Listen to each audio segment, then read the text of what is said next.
Hello again, guys. Lovely Alabama. Getting better with age. Love her.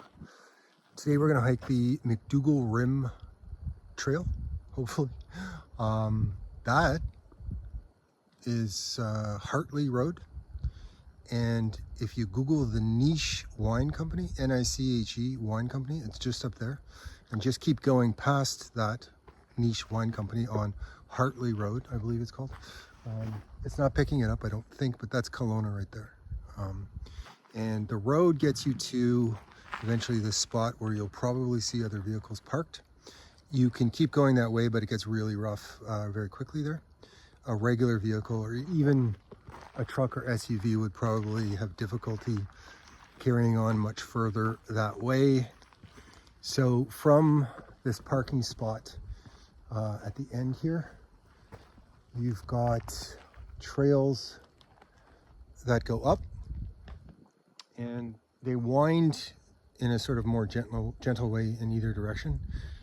A lot of people seem to go right, which I've done, and it takes you to the vineyards and the views open up almost immediately. I kind of like to try and go straight up and get a bit more of a leg jaunt out of it. So that's what we're going to do today.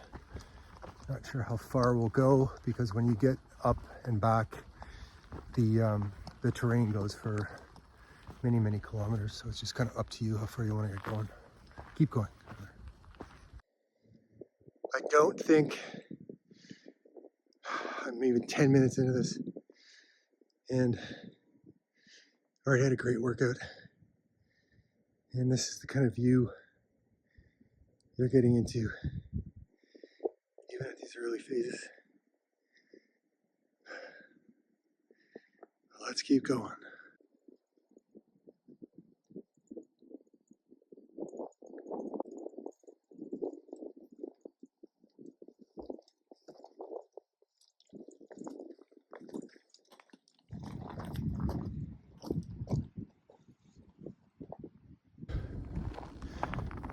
Blissfully feeling it. You get to a spot not too far up the trail where if you're off to the left, it'll take you up kind of parallel to this stream river. You can see if you Google map it.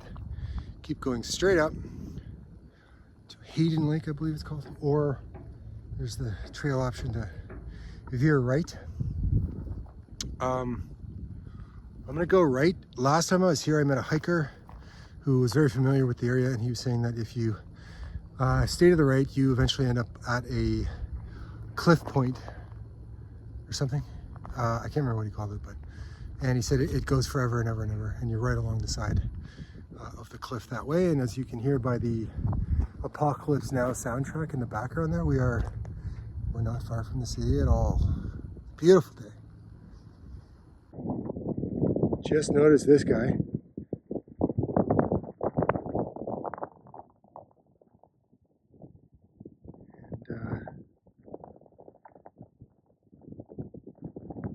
I don't think he's too interested in me.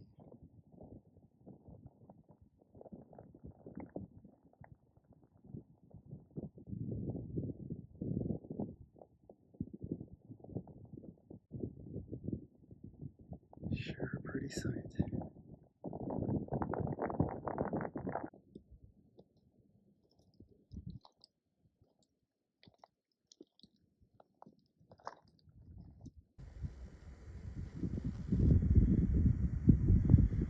And the Rose Valley Lake and Rose Valley Dam. In a bit of perspective, there's the downtown core of Kelowna right there. I live kind of right there. And this is the area we would have been hiking in one of the previous videos. Kind of straight ahead there.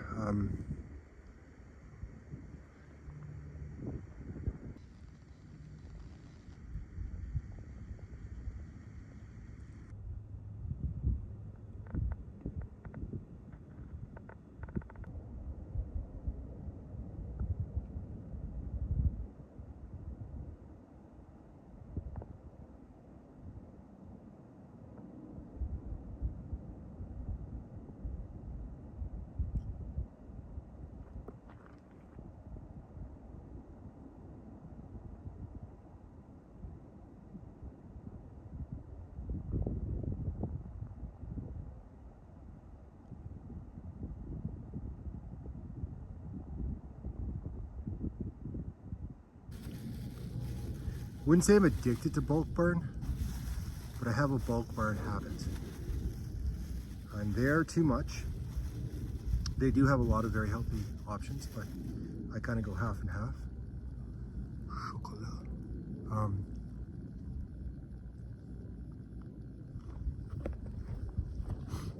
And the waistline pays the price. So, as always, really glad I came on this wander. Really good exercise. Back to nature moments.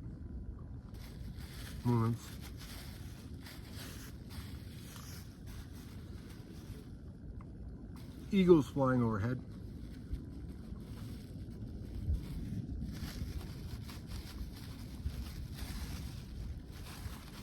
Deer traipsing through the forest.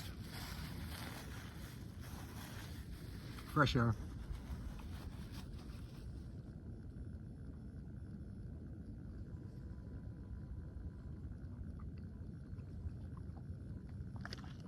Some of the last warmth from the sun that we're going to get before full winter comes on.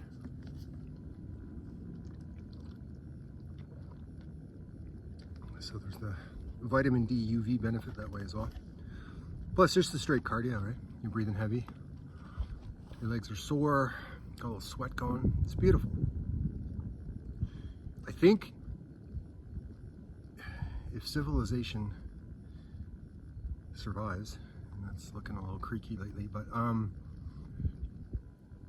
I think the really high quality of life stuff and the sought after stuff is going to be tactile, tangible moments in life outside of AI, outside of virtual, outside of digital, or in any way engaging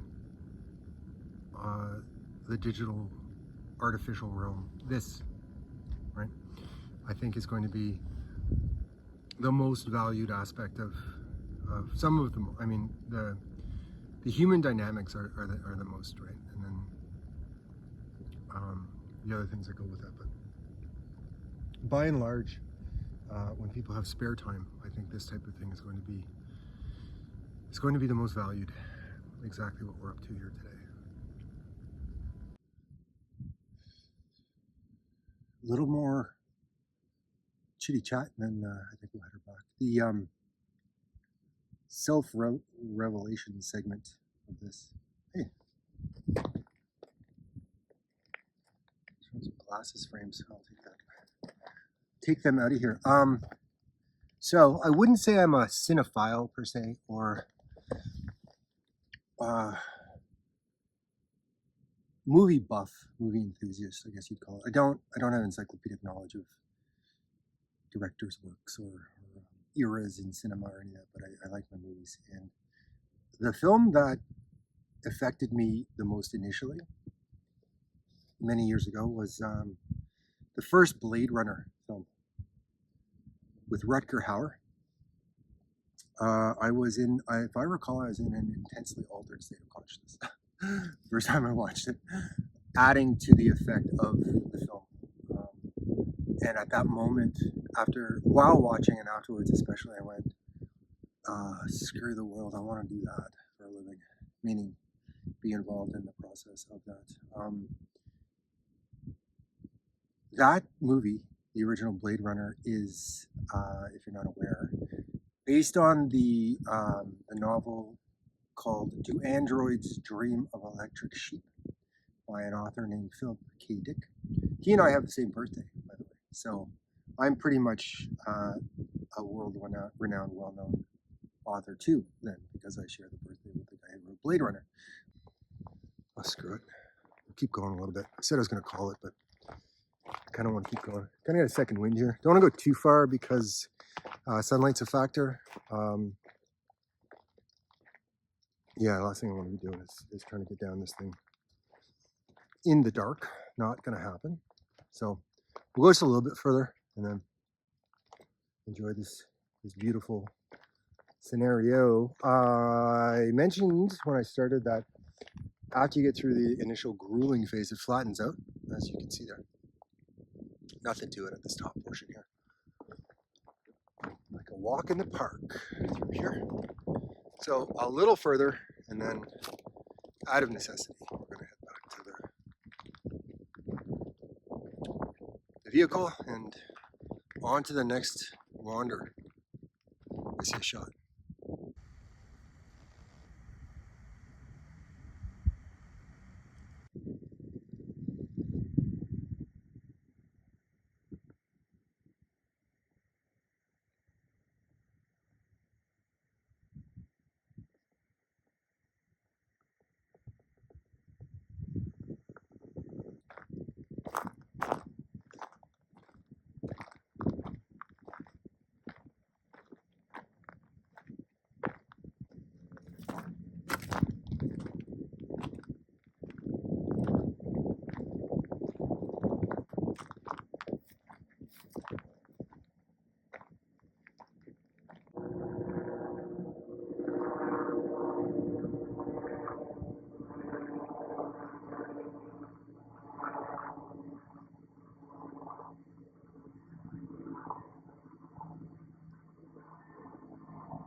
Gratuitous cliff shot for this one, and it's a doozy. Ooh, no fun that. Great view though.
Last stretch